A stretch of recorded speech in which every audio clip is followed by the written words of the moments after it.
Doc, ano ang pwedeng gawin sa dry cough na pabalik-balik? Ano ang maisasuggest mo po na gamot? Baka nagpa-consult kayo on air.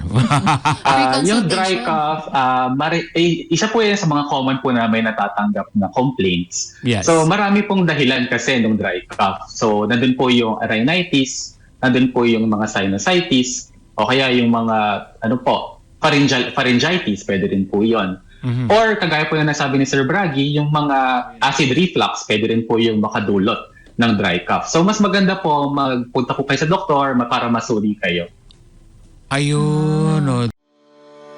May tanong ka ba sa kalusugan mo? Marami ka na bang nakakausap na nagsasabing baka malala na ang sakit mo? May mga nalalaman ka ba sa social media na pareha sa nararamdaman mo at ngayon malala na ang sakit nila?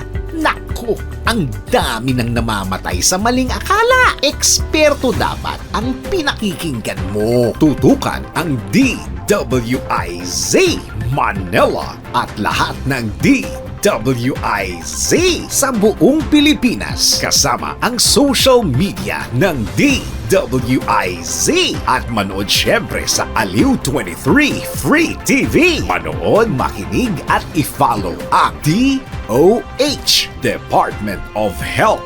Programang malaking help sa health. Kasama sina Maru Pahati Sarne at si Bragi Braganza. Kasama ang mga totoong eksperto para tama ang impormasyong makuha mo.